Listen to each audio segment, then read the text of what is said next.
जब मुझे लगे कि कोई किसी चीज़ में मैं गलत नहीं हूँ तो मैं सॉरी नहीं कहूँगा जस्ट बिकॉज मुझे कोई प्रेशर कर रहा है अच्छा। कि ये एक चीज़ है। अगर मैंने एक शॉकिंग बात की है, आप उसे शॉक हुए हैं और आप उस शॉक को गलत इंटरप्रेट कर रहे हैं। शॉक तो नेचर ने दिया ना आपको, लेकिन बार बार लिख के सही कर लेता हूँ क्योंकि आई कैन टेल गलत कहाँ पे था।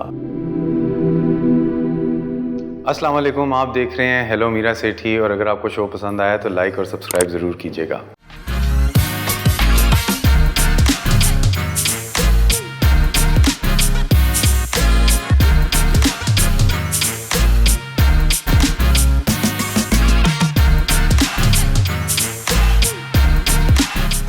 आपने शुरू में कहा था कि आप कभी सॉरी नहीं कहेंगे, हाँ। लेकिन आई नो कि आपने वो हंस के मजाक में कह दिया, लेकिन आपने ये क्यों कहा और इसका क्या मतलब है?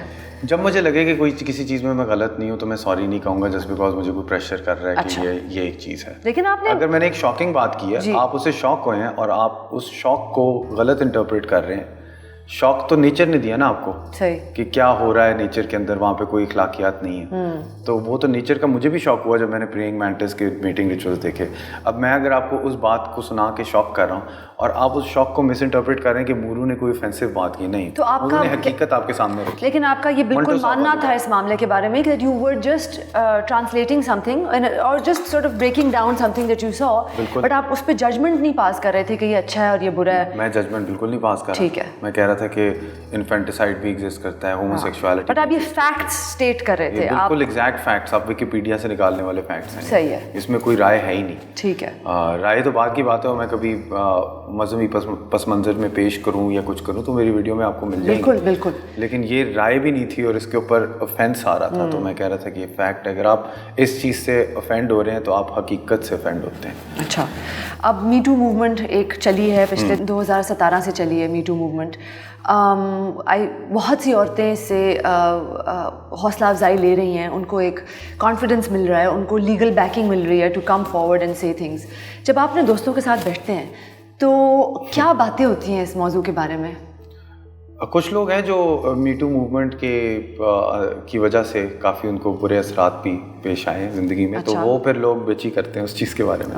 बट मुझे जनरली ये नज़र आता है कि इसके अंदर दो पहलू हैं। एक तो ये है कि जो ख़वातीन के साथ होता रहा है पिछले सदियों से होता रहा है, वो उस चीज़ को, वो एक फट के चीज़ बाहर आ रही है। चुड़ैल्स हमने एक फिल्म देखी, उसमें भी वो चीज़ दिखा रहे हैं कि वो रेडिकल रिएक्शन भी है उस चीज़ का, और वो आएगा रेडिकल रिएक्शन जब इतनी देर किसी को दबाया गया। बिल्कुल। तो वो जिन्स आगे बोलेगा कि भाई मैं अब अपनी आज़ादी चाहता हूँ, और स्ट्रक्चरली दबाया हो। ये नहीं कि वैसी बातों में, मतलब स्ट्रक्चरली इक्वल पे नहीं थी, पहले वोटिंग राइट्स नहीं थी, ये सारी चीज़ें, मतलब ये जैसे हमने कहा सदियों से चलता आ रहा है। इक्वल पे तो अभी भी नहीं है, जेंडर पे गैप अभी भी एग्जिस्ट करता है। हम ये जानते हैं कि औरत और मर्द अगर एक ही काम करें तो मर्द को ज़्यादा पैसे मिलते हैं कभी कभी। हाँ, मतलब मैं काफ़ी मैंने एक्ट्रेसेस से बात की, और मैंने ये मौजू छेड़ा जो आप कह रहे हैं इक्वल पे का। उन्होंने कहा नहीं, मुझे तो उतना ही मिलता है जितना मेरे को-स्टार्स को मिलता है। I was happy to hear that because you are right, है एक नहीं मिलता। हाँ, लेकिन अपर टियर के अंदर हो सकता है ऐसा हो, लेकिन मेनली आप जब दूसरे आम तौर पर जो लोग काम कर रहे होते हैं तो उनमें आप देखें तो कम जेंडर पे गैप काफ़ी ज़्यादा है। अपर टियर के अंदर उनको पता भी चल जाता होगा ना कि ये कितना चार्ज कर रहा है, कितना चार्ज कर रहा है। और इसकी भी बड़ी वजूहत हो सकती है, पेट्रियार्की कि आपका निज़ाम है उसके अंदर। आपको पता है कि पार्लियामेंट के अंदर रिप्रेजेंटेशन भी कितनी है ख़वातीन की, और ये चीज़ें हैं जो हमें चेंज करनी है। और इसमें एक किरदार है जो पॉलिसीज़ के थ्रू किया जा सकता है कि अगर आप इकनॉमिक पॉलिसीज़ ऐसे रखें कि जिनसी बराबरी हो पे के अंदर, तो वो आप पॉलिसीज़ के अंदर भी सेट कर सकते हैं, और दूसरी तरफ ख़वातीन को भी उठ के उसके लिए लड़ना है। तो ये मी टू मूवमेंट उसी चीज़ का एक इज़हार है, और इसका आई थिंक पॉजिटिव इफेक्ट्स ज़्यादा हैं नेगेटिव से। सो बिकॉज जब एक मूवमेंट आती है शुरू में there are things that are not like right, but ultimate जो चीज़ है वो एक अच्छी चीज़ हो रही है कि औरतें बोल रही हैं और औरतें अपने हकूक़ के लिए एक तरह से बेधड़क होके, हालांकि आसान नहीं होता, but it's just there is so much we have to work through as a society. हाँ बिल्कुल। ये मतलब कि इसमें मेरे लिए जो आर्ग्यूमेंट ज़्यादा दिमाग में चल रही होती है कि किस हद तक ये हयातियाती फ्ले के अंदर आई थिंक बायोलॉजिकली हम कुछ ऐसी चीज़ें लाते हैं जो नुकसानदेह हैं, और उनको कंट्रोल करना ज़्यादा, मतलब कि आप देखें कि 5% मर्द ऐसे पैदा होते हैं सोसाइटी के अंदर जो पैदाइशी तौर पे ना अग्रेसिव होते हैं, वो काटते हैं, छीनते हैं, लोगों की चीज़ें ख़राब करते हैं। ये मैं स्कूल में भी देखा था, एचसन में भी ऐसा था। मेरे एक कज़न भी अभी रिसेंटली पैदा हुए हैं, तो वो पैदाइश के साथ ही वो नज़र आ रहा है कि यार इसके अंदर बड़ी एग्रेसिव टेंडेंसीज। अब सोसाइटी के साथ उसको उसकी नर्चर के थ्रू उसकी जो सारी लड़कानापन है ना, वो बहादुरी में भी तब्दील हो सकती है, क्योंकि उसको डर नहीं लगता किसी चीज़ से।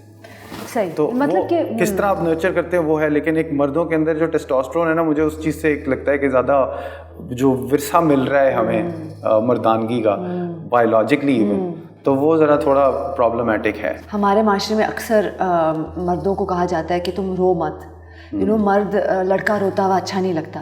इससे मुझे लगता है कि आप उनको जितना सप्रेस करेंगे उतनी अंदर डेस्परेशन और एंगर बढ़ेगा। तो खैर हम इस मौजू से आगे बढ़ते हैं, लेकिन ये है कि I am really happy Muru that you yourself have had an evolution just as I have had an evolution about so many things in my life, you know, so that's amazing. और मुझे ये बताएं कि आपके फेवरेट एक्टर्स और actresses कौन है? क्या पाकिस्तानी ज़रूरी है? नहीं, ज़रूर नहीं है ना, ज़रूर नहीं। मतलब कि अगर मैं बचपन से क्लासिक्स अपने बोलूँ तो मुझे अल पचिनो बहुत पसंद है, रॉबर्ट डी नीरो बहुत पसंद है, जैक निकल्सन बहुत पसंद है मर्दों में, और ख़वातीन में मुझे केट ब्लैंचेट बहुत पसंद है, मेरिल स्ट्रीप बहुत पसंद है, और एक्टर यार मुझे वो ला ला लैंड में जो है ना एमा स्टोन वो बहुत अच्छी लगती हैं, गाती भी हैं at such a young age, she can dance, sing and act. मतलब इतनी भी यंग एज नहीं, she is our age. No dude, हमारे से 10 साल छोटी होंगी कम से कम। नहीं, Emma Stone is like 31, 29। Oh really? हाँ, ओह वाओ, या अच्छा मैं ये चेक कर लेंगे, but she is not like a 22-year-old, must be 26 I was saying. let's check it. I don't know, let's check it, yeah. But yeah, she's amazing and मुझे चुड़ैल्स के अंदर भी काफ़ी एक्ट्रेसेस, मुझे यासर रिजवी की परफॉर्मेंस बहुत अच्छी लगी, निम्रा बुच्चा की परफॉर्मेंस बहुत अच्छी लगी। बिल्कुल। हाँ, सो पाकिस्तानी कंटेंट क्योंकि मैंने इतना ज़्यादा कंज्यूम नहीं किया, और चुड़ैल्स ही एक ऐसी चीज़ आई है जो मैंने कहा यार मेरे टाइप की चीज़ें मैं देख भी सकता हूँ कम से कम, तो उसके अंदर मुझे निम्रा बुच्चा और यासरा की परफॉर्मेंस बहुत अच्छी लगी थी। सही। या और मुरू, आपको कॉमेडी ज़्यादा अच्छी लगती है या ड्रामा? कॉमेडी मुझे ईज़िली है, मेरे ईज़िली कर सकता हूँ, मुझे लगता है कि फ़नी में 1 सेकंड में ऑन हो जाता हूँ। अब वो सीरियस होने के लिए मुझे पसीने निकलते हैं लिखते वक्त मैं कहता हूँ अच्छा डिप्रेस हो जा थोड़ा सा, उस कैफियत में जा, उधर से लिखेंगे, तो मुझे नेचुरली नहीं इतनी आती। अच्छा। लेकिन ड्रामा हमें पता है कि उसको अवार्ड ज़्यादा मिलते हैं, और कॉमेडी को इतना लॉन्ग लास्टिंग कंसिडर भी नहीं किया जाता, तो ड्रामा मैं खुद भी पसंद करता हूँ। बहुत कम है कॉमेडीज़, अगर आप देखें पुरानी फिल्मों में भी, अर्न्स्ट लुबिश एक डायरेक्टर है, उनकी पुरानी कॉमेडी फिल्में, बिली वाइल्डर एक हैं। अच्छा। और वो ही लास्ट की हैं, बाकी सारी सीरियस फिल्में ही लास्ट की हैं जो अभी तक देखी जाती हैं ब्लैक एंड वाइट ज़माने की। तो मैं खुद भी सोचता हूँ क्यों, मैं कई दफ़ा खुद देख रहा होता हूँ कॉमेडी और वो डेटेड लगना शुरू हो जाती हैं, अब नहीं देखी जाती कुछ पुराने, अब जिस तरह की वोक मूवमेंट आ गई उसके बाद मैं पुरानी चीज़ें देखता हूँ, मैं कहता हूँ यार ये किस तरह की बातें कर रहा है यार ये कॉमेडियन। तो वो है कॉमेडी डेट हो जाती है, maybe I don't know what it has to do with, like I think comedic tragedy जब आती है, like Woody Allen has done really good balance, इस तरह क्राइम्स एंड मिसडिमीनर्स एक फिल्म है, उसमें कॉमेडी भी है, उसमें ट्रेजेडी भी है, और वो एक हंसाती रहती है फिर रुला देती है, तो वो आई थिंक एक इंटरेस्टिंग बैलेंस है जो मैं खुद भी खेलना चाहता हूँ उसके साथ थोड़ा बहुत। हाँ, मतलब मैं और आप तो करते ही कॉमेडी है, लेकिन हमारी बहुत ही एक पर्टिकुलर टाइप ऑफ कॉमेडी है। हम तो मैं चाहती हूँ यार कि कोई ड्रामा सीरियल बनाए ज़ुबैदा और अमान अल्लाह की लाइफ के बारे में। बनना चाहिए। क्या हमें लिखना चाहिए मुरू? ये लिखना चाहिए हमें। मेरी उर्दू में तो, मेरी तो पंजाबी उर्दू में लिख नहीं सकती, आप लिखते? आप ही तो लिखती हैं अपने डायलॉग सारे। हाँ, लेकिन फिल्म ड्रामा सीरियल के लेवल तक मेरा नहीं ख्याल मैं कर सकती। ये लिखाई की सबसे अमेजिंग बात ये है ना कि आप हर चीज़ को बार बार लिख सकते हैं, अगर कोई चीज़ गलत है तो अगर इमीडिएटली, जैसा मेरी पंजाबी में अगर ऑफ द कफ बोल रहा हूँ तो बहुत गलतियाँ होती हैं, लेकिन बार बार लिख के सही कर लेता हूँ क्योंकि आई कैन टेल गलत कहाँ पे था। सही। तो आई थिंक क्योंकि आप राइटर हैं तो मसला नहीं होगा। तो चले फिर लिखते हैं एक, ठीक है? Who is your celebrity crush? Celebrity crush, man. My wife is my celebrity crush. Okay. उनसे पूछे आप। हाँ, मेरा क्या सेलिब्रिटी क्रश है वो शायद खुद से बता पूछूंगी। इरत से मैं मैसेज करूंगी। यूट्यूबर्स में आपको क्या लगता है कि सबसे ज़्यादा कंटेंट कौन सा देखा जाता है यूट्यूब में? यूट्यूब पे ट्रेंड्स बहुत चलते हैं। आई थिंक जो चीज़ वो जिस तरह आपको टीवी में भी नज़र आता है, न्यूज़ बहुत चलती है क्योंकि जो चीज़ करंट इवेंट्स होते हैं और जो ट्रेंड्स एक्सट्रीम्स ज़्यादा चलते हैं ना। एक्सट्रीम्स भी ज़्यादा चलते हैं। यस, आई थिंक हेट काफ़ी ज़्यादा चलता है फॉर सम रीज़न। अच्छा, हाँ, हेट का अपना एल्गोरिदम होगा। अभी फॉर एग्जांपल आजकल चल रहा है यूट्यूबर्स वर्सेस टिकटॉकर्स। और जो भी टिकटॉकर के खिलाफ यूट्यूबर बोलेगा उसको बहुत सी सपोर्ट मिलेगी, और जो टिकटॉकर यूट्यूबर के खिलाफ बोलेगा उसको टिकटॉक पे बड़ी सपोर्ट मिलेगी। और हमें वो अस एंड देम की डिवाइड करने का ना, कि मैं ये हूँ और ये हूँ, वो एक एलिजेंसेस अपनी डेवलप करने का, पता नहीं इंसानी फितरत में ये एक चीज़ है। आपको फुटबॉल मैचेस में भी यही नज़र आता है। अच्छा। कोई मैन यू आर्सेनल के मैचेस हो रहे होते हैं तो कितना मजमा इकट्ठा हो जाता है, वो एक दूसरे के खिलाफ अपनी शनाख्त खुद छोड़ के एक ग्रो के साथ अपनी शनाख्त जोड़ लेते हैं। तो अभी यूट्यूबर्स वैसे टिकटॉकर्स में भी मुझे यही होता महसूस हो रहा है। अच्छा। आई थिंक थोड़ा सा डिस्ट्रक्टिव है क्योंकि हम फिर से बाउंड्रीज नहीं ब्रिज कर रहे होते और एक दूसरे को समझ रहे नहीं होते, बस एक दूसरे के बीच में तफरीकें पैदा कर रहे होते हैं। मुरू, आपने दमस्तम में काम किया, आने वाली है आपकी फिल्म। दमस्तम में मैंने काम किया? ओ हाँ, दमस्तम में मैंने एक छोटा सा कैमियो किया। अच्छा। हाँ, मज़ा आया? मज़ा आया। बहुत छोटा सा कैमियो था, मतलब कि अमानुल्लाह मैंने प्ले किया उसका। अच्छा, स्वीट। या so it was quite fun, like I went. दादा नहीं, ओ बीबी अदनान भाई ने बुलाया ही। Then I went and I did Manala. Oh, sweet. तो मज़े का था। It was a very short 15 minute का जॉब। आप ड्रामों में क्यों नहीं आते? मुझे ड्रामे एक दो दफ़ा ही ज़िंदगी में ऑफ़र हुए हैं, लेकिन मैं अभी देख रहा हूँ कुछ मेरे दोस्त हैं जो यूट्यूब से ड्रामों में गए हैं और वो खुश नहीं है क्योंकि उनको आदत है अपनी बात करने की। बिलाल अब्बास तो बहुत हिट हो गए। बिलाल अब्बास यूट्यूब से तो नहीं आया, फिर तो डायरेक्ट ही ड्रामा में गया। मुझे तो लगता था कि वो उनको मैं सोशल मीडिया पे पहले देखती थी, ऐसा नहीं? शायद हो सकता है उन्होंने अपनी प्रोफाइल क्रिएट की हो सोशल मीडिया पे, but I never saw him as a YouTuber. But हाँ, बहुत हिट है और आई एम श्योर आप हैप्पी हो सकते हैं, लेकिन मुझे अपनी चीज़ लिख के उसी को बोलना है और फिर किसी और की स्क्रिप्ट पढ़ना जो है मुझे वो आवाज़ारी होना शुरू हो जाती है। हाँ। कि मैं बार बार याद कर रहा हूँ। और प्लस मैंने कभी टीवी ड्रामे खुद नहीं देखे। अच्छा। कभी नहीं। वो देखे तन्हाइयाँ, धूप किनारे देख लिए, तन्हाइयाँ देख ली, वारिस देख लिया, अल्फा ब्रावो चार्ली देख लिया, पुराने देखे, इवन दो मेरे बाप के ज़माने के थे। हाँ। लेकिन मैंने वही देखे और वो इन्जॉय किए। लेकिन मुझे कोई दिलचस्पी नहीं है ड्रामा में, और मैं जो चीज़ें देखता हूँ वो बिल्कुल ही मुख्तलिफ हैं। तो मैंने कहा कि जो चीज़ मैं खुद देखना चाहता हूँ और देखता हूँ वही बनाने की कोशिश करूँ। मेरी किताब लिखने का भी यही लॉजिक था। बिल्कुल मैंने जो मैं पढ़ना चाहती हूँ, मेरी कोशिश तो यही थी कि मैंने उसी किस्म की कुछ लिखा हो, और इसीलिए मुझे लगता है कि वो चीज़ एक बहुत अच्छी चीज़ भी होगी। अगर मूरू की लाइफ पे फिल्म बने तो मूरू का किरदार कौन करेगा और उसकी कहानी क्या होगी? मूरू का किरदार, मतलब कि मैं अज्यूम कर रहा हूँ कि मैं 60 साल का बुढ़ा हो गया हूँ, मेरी पूरी ज़िंदगी गुजर चुकी है और अब मेरी ज़िंदगी पे फिल्म बन रही है, क्योंकि जहाँ अभी तक जितनी चीज़ें की हैं मैंने अपने यूट्यूब चैनल पे बोल भी दी है। तो एक तरह से फिल्म बन गई है, लेकिन उसके अंदर अगर मैं बुढ़ा हूँ तो किसी यंग गुड लुकिंग लड़के को प्रेफरेबली मेरे से बेहतर लुकिंग हो, ताकि मूरू की नुमाइंदगी ज़रा बेहतर पैमाने पे हो। ठीक है मूरू, अगर आप पाकिस्तानी यूथ को कोई मैसेज देना चाहते हैं, आप हर वक्त तो दे रहे होते हैं अपनी वीडियोस के ज़रिए, और मुझे लगता है कि आपका मैसेज एक रैशनैलिटी का और एक इनलाइटनमेंट का मैसेज है, लेकिन अगर आप उनको मैसेज देना चाहें तो वो क्या मैसेज हो? मेरा ये होगा कि थोड़ा सा रुक के सोचो और देखो कि तुम कहाँ खड़े हो, और समझने की कोशिश करो दुनिया को, और अपने जज्बात जो हैं उनकी फरोशी में ना घुस जाओ, अपने दिमाग को अपने जज्बात के ऊपर तरजीह दो और सोचो और ये गौर और फिक्र करो। मेरे ख्याल से यही मैसेज होगा। गांधी साहब आपको इतना इंस्पायर क्यों करते हैं? क्योंकि उनने यही सब चीज़ें जो मैंने अभी अपने पैगाम में बोली हैं, वही यही चीज़ें उनने मुझे सिखाई हैं कि वो कभी भी अपने बिल्कुल ऑपोजिट राय वाले बंदे के बराबर बैठे हुए उनको कभी भी ये गाली गलोच या ऊंची आवाज़ में नहीं बात करते। दुरुस्त। वो इस्तदलाल के ज़रिए उनको अपने दलील पेश करते हैं, अगर वो मान लेते हैं, तस्लीम कर लेते हैं तो ठीक है, नहीं करते तो अपने दलील पेश करते रहते हैं। मैंने यही देखा है, जब मैंने यूट्यूब पर उनकी वीडियोस देखी हैं, दलील पेश करते रहते हैं और एक बहुत काम रैशनल तरीके में। हाँ, और काश के गांधी साहब जैसे और लोग होते, काश के होते कि एक तरफ वो कुरान को भी रिसाइट कर लेते हैं, दूसरी तरफ वो स्पिनोज़ा और डेकार्ट को भी जानते हैं। आप कभी मजहबी कमेंट्री की तरफ आएंगे?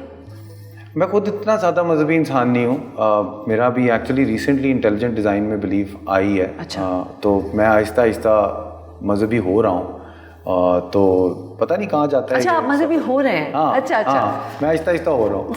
हाँ, मैं इतना ज़्यादा मजहबी नहीं था ना शुरू से, तो आहिस्ता आहिस्ता जो मुझे कुछ एक्सपीरियंसेस हुए हैं मेरी ज़िंदगी में, जिसकी वजह से मुझे इंटेलिजेंट डिज़ाइन में बिलीफ आई है कि कोई एक चीज़ है जिसकी पैदाइश में हम आए हैं, जिसकी वजह से हम आए हैं, और उसको पता है कि हम हैं यहाँ पे। तो वो जो है वो एक थॉट है जो डेवलप होती जा रही है, और इसके लिए मैं फ़र्क स्क्रिप्चर्स भी एक्सेस कर रहा हूँ, और इंसान की तारीख़ में पढ़ रहा हूँ कि ये किस तरह तजर्बात किसी के साथ हुए, और ये जो पीक्स ऑफ ह्यूमन प्रोग्रेस हैं जी, वो मैं देख रहा हूँ कि ये पीक्स क्यों आए। तो इस तरह की चीज़ें मैं स्टडी कर रहा हूँ, मुझे खुद नहीं पता वो कहाँ जाएगी ख्याल। आपकी वीडियोज़ में नज़र आता है आता है। तो मुरू, अब रैपिड फायर खेलते हैं। हाँ। ठीक है, और मैंने भी ये सवाल नहीं देखे हुए, अब मैं पहली दफ़ा देख रही हूँ। Worst pickup line used on you? My father is also a poet. हाथ पकड़ा नहीं हूँ और दबा रही हैं और कह रही कि मेरे वालिद साहब भी शायर हैं। और मैं कह रहा हूँ मैं कौन सा शायर हूँ यार। Wow. Guilty pleasure? Guilty pleasure Movenpick की स्विस चॉकलेट। और mint? Swiss mint? Swiss mint नहीं मैंने ट्राई किया। अच्छा, मुझे नहीं पता। स्विस चॉकलेट है। अच्छा, ठीक है। क्योंकि मुझे लग रहा था कि मैंने उनकी मिंट ग्रीन वाली आइसक्रीम खाई थी, तो जो ग्रीन होती है वो या तो पिस्ताशियो होती है या मिंट होती है। अच्छा, best reaction from a fan? एक दफ़ा मैं अभी साइकिलिंग करने गया हुआ था और फ़ैन आया। यूजली वो आते हैं और फिर वो ज़्यादा हगिंग शगिंग, उसने बस कहा लाइक यू शिट, लेफ्ट, बस आया, कहा लाइक यू शिट और चला गया। मैं कहा ये बेस्ट आदमी था, ये चीता है। मुरूज फर्स्ट डेट? मुरूज फर्स्ट डेट याद भी नहीं है, वो फ़ोन पे होती थी तब। बिल्कुल लैंडलाइन पे। वो तब नया 3310 आया था मेरे पास नया, क्योंकि लैंडलाइन तो अम्मी दूसरी तरफ से उठा के सुन लेती थी ना, तो शर्म बहुत आती थी। तो first date was then, phone पे जो होती थी, और सारी रात बस फजूल बातें कि सुबह क्या हुआ, अच्छा तुम जाती हो, अच्छा उनके स्कूल की लाइफ से सुननी, अपने स्कूल की लाइफ सुनानी, ट्यूशन पे मिलेंगे, द मीटअप स्पॉट। या आपने कभी अपने सेलिब्रिटी स्टेटस का एडवांटेज उठाया? सेलिब्रिटी स्टेटस का एडवांटेज, हाँ। मुफ्त कपड़े, मुफ्त खाने, कभी अच्छी सीटिंग मिल गई रेस्टोरेंट पे, जल्दी दे दिया, गाड़ी जल्दी मिल गई, वेट नहीं करना पड़ा, तो हाँ। मुरू को क्या चीज़ें हंसाती हैं और क्या चीज़ें रुलाती हैं? मुरू को फनी चीज़ें हंसाती हैं और सैड चीज़ें रुलाती हैं। नहीं। What moves मुरू? What moves मुरू?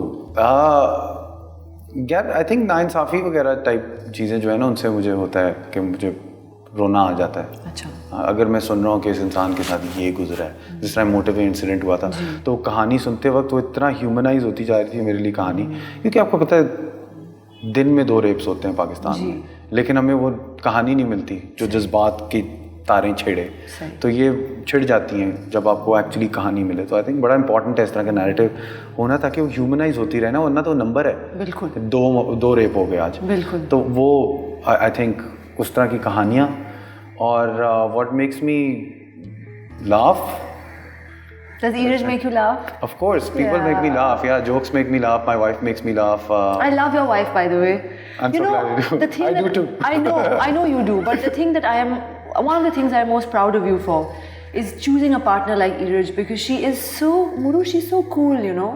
She's a woman who अपना वो करती हैं और वो फनकार हैं, और उनके जो आर्ट के डिज़ाइंस होते हैं ना, सेट डिज़ाइंस उनके जो होते हैं, मुझे लगता है कि उनके सर में मैं बैठना चाहती हूँ, यू नो, कि कलर्स और मीडियम्स और वो जो कर देती हैं, वो जो पूरा नज़ारा खींच देती हैं। कमाल की खातून है। That's actually वही अट्रैक्शन, इसीलिए कशिश थी, जिनसी कशिश मेरी उनकी तरफ।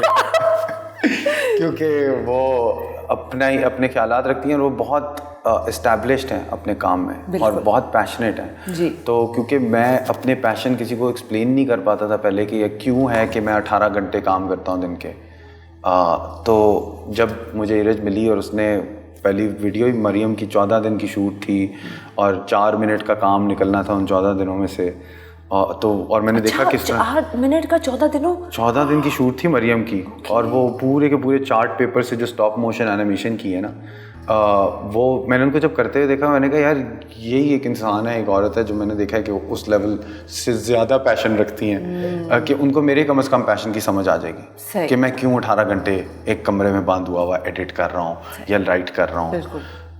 तो that was one of the things कि मुझे लगा कि अंडरस्टैंडिंग होगी, बट अदर देन दैट बातें शुरू होती हैं और ख़त्म नहीं होती। 6-6 घंटे हम बातें कर सकते हैं और वो बहुत इंटेलिजेंट भी हैं। और ये जो सारी जो एवोल्यूशन और एजुकेशन की वीडियोस आप देख रही हैं, ये if I hadn't met her मैं प्रॉब्ली कॉमेडी टाइप चीज़ें ही कर रहा होता। वो भी करें। हाँ, वो भी करता रहूँगा। Thank you so much Muru. और आप जाके ज़रा जुबैदा को फ़ोन करें, वो पूछ रही थी कि कितना रह गया। मैं पूछना, मैं फ़ोन लाना जुबैदा नू। हाँ वो तो भुल ही गया चवलना होए ते। जुबैदा तू की जाने मैं कितना प्यार करना वा तेन जुबैदा। सारी बकवास करना रहना तो पूरा दिन, कदी तू मैनू फोन ही नहीं किया। जुबैदा मैं तो लाया सी, तू चुकदी नहीं। चल बकवास ना कर, दफा उठों। हाँ चल मैं जाना जुबैदा। अच्छा चाह पी के जा, अला चाह पी ला पहला, चाह ठंडी हो गई लेकिन पी ला। हाँ तू बनाई ना, माँ ने मैं पी ला। माँ ने बनाई, माँ ने बनाई। हाँ मैं ही बनाई है। बनाई।